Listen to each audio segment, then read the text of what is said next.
جب ہم تعاون کے لیے آتے ہیں، چندے کے لیے، تو لوگ کہتے ہیں لاک ڈاؤن ہے، رے ٹھیک پٹ کبو بولیے جبر۔ اگر جو ہے لاک ڈاؤن ہے، آج کمائی نہیں ہو رہی ہے، تو یہ سب سے بری بات ہے۔ آپ دیکھیے کمائی الگ چیز ہے، برکت الگ چیز ہے۔ آج میں نے ثابت کیا کہ پہلے سے 1000 گنا زیادہ ہماری آمدنی ہوئی ہے، 1000 زیادہ گنا آمدنی ہوئی ہے۔ اس کے باوجود اگر ہم ترس رہے ہیں، حرص و حوث کے شکار ہیں، تو یقین مانیے کہ برکت اللہ تبارک و تعالیٰ نے اٹھا لی ہے، برکت نہیں ہو رہی ہے۔ قرآن عزیز کے اندر اللہ نے فرمایا وَلَوْ أَنَّ أَهْلَ الْقُرَىٰ آمَنُوا وَاتَّقَوْا لَفَتَحْنَا عَلَيْهِمْ بَرَكَاتٍ مِّنَ السَّمَاءِ وَالْأَرْضِ۔ اگر یہ گاؤں والے ایمان لے آئیں، اللہ سے ڈرنے لگیں، تو ہم زمین و آسمان میں برکت کے دروازے ان پر کھول دیں۔ آمدنی تو آپ پر کھل چکی ہے، کمائی کھل چکی ہے، اور بہت سارے ذرائع سے آج آپ کماتے ہیں۔ کبھی آپ دھوتی اور کوپن پہنتے تھے، آپ کا سارا جسم ننگا ہوتا تھا، اور آپ کھیت میں لٹائے رہتے تھے، گھلٹائے رہتے تھے، پھر بھی کھانا نصیب نہیں ہوتا تھا۔ کھیت وہی، زمین وہی، بیل وہی، ہل وہی، لیکن آج آپ آرام سے کھا رہے ہیں۔ یہ برکت تھی جو اللہ تبارک و تعالیٰ نے آپ کو دی ہے، یہ برکت ہے جو اللہ تبارک و تعالیٰ نے آپ کو عطا کی ہے۔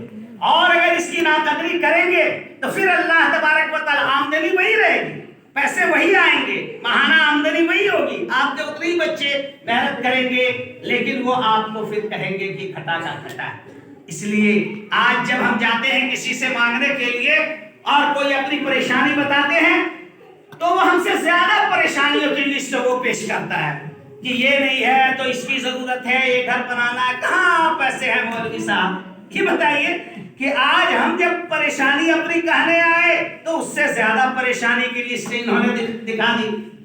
پریشانی نہیں ہے، پریشانی ہے دماغ کی، پریشانی ہے سوچ کی، پریشانی ہے فکر کی۔ آپ اللہ کی اس نعمت کی قدر کرنا نہیں چاہتے۔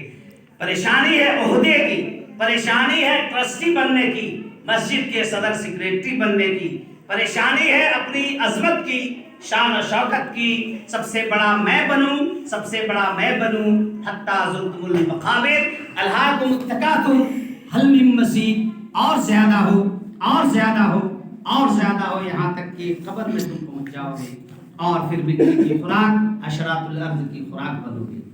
تو اللہ کے نبی صلی اللہ علیہ وسلم نے فرمایا ماذیبان جاعیان ارسلا فی غنم بافسد لها من حرص المرء علی المال والشرف لدینہ، کہ آدمی کے اندر جو دولت کی حرص ہے، دولت کی حرص، دولت کا لالچ، دولت کی حرص ہے، دولت کا لالچ ہے یہ، اور اگر عہدے کا لالچ ہے اور اس کی حرص ہے، تو یہ اس کے دین میں بگاڑ سے زیادہ اور نقصان دہ ان دو کے علاوہ کوئی چیز نہیں۔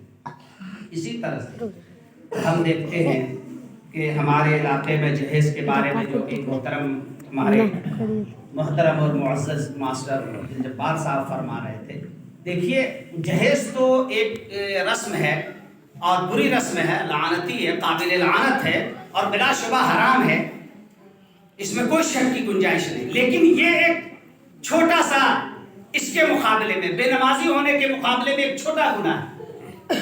اگر آپ نماز ترک کرنے کا اور جہیز کا مقابلہ کریں گے تو زمین آسمان کا فرق ہے۔ سوال یہ پیدا ہوتا ہے کہ میں نے جیسا کہ کہا 30 میں کہتا رہتا ہوں 30 کروڑ کی آبادی اگر اس ہندوستان کی ہے تو 28 کروڑ بے نمازی کیوں مسلمانوں میں ہیں؟ مسلمان نوجوان بے نمازی ہیں، ان کی عورتیں بے نمازی ہیں، ان کی بہویں بے نمازی ہیں، ان کی مائیں بے نمازی ہیں، ان کے بیٹے بے نمازی ہیں، ان کے نوجوان بے نمازی ہیں۔ کیوں ہے؟ کیوں نماز ان کی عورتیں نہیں پڑھتی ہیں؟ ان کے پاس موبائل سے اپنے باپ، اپنی ماں، اپنی ساس، سسر، شوہر اور اپنے اقربا سے بات کرنے کا وقت ان عورتوں کے پاس ہے موبائل میں، تو پھر نماز پڑھنے کا وقت ان عورتوں کے پاس کیوں نہیں ہے؟ یہ بتائیے۔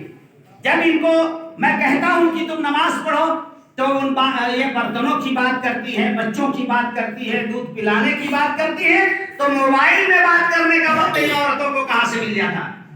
آپ کی 99.5 عورتیں بے نمازی ہیں ہندوستان میں مسلمانوں کی، ان کے مقابلے میں غیر مسلم کی عورتیں زیادہ دیندار ہوتی ہیں اپنے دینی معاملے میں۔ اب آئے ہمارے نوجوان ان گاؤں میں جن گاؤں میں کسی حد تک کچھ تعلیم و تربیت کا انتظام ہے، وہاں کے بچے کچھ نمازی ہوتے ہیں، کچھ بوڑھے۔ اب بتائیے کہ صبح سویرے اگر کوئی نمازی آتے ہیں 2-3، بڑی بڑی مسجدوں میں جا کر کے آپ دیکھیں گے تو گنے چنے اشخاص ہوتے ہیں، اور اگر کسی وقت مغرب عشاء وغیرہ میں آئے تو کھانستے پھوستے، اور پہلے زمانے میں لوگ بیڑی پیتے تھے، ٹانتے ٹونتے کھکھاتے کھکھاتے مسجد پہنچے، اور ایسے ایسے ضعیف بھی ہیں جو وہی چھیڑ کر کے لٹا گئے مسجدے میں، پیشاب پخانہ ہو گیا۔ ارے نماز تو صحت مندوں پر فرض ہے، بوڑھے ضعیف اگر آنے سے معذور ہے گھر میں بھی پڑھ سکتے ہیں، لیکن تمام بوڑھوں کو مسجد میں ڈھکیل دیا، اب تم جہنم کے کنارے جا کر کے پہنچے ہو۔ ایسے میں اگر ترقی چاہتے ہو تو میں وحدہ لا شریک کی قسم کھا کر کے کہتا ہوں کہ اس وقت تک ترقی نہیں ملے گی جب تک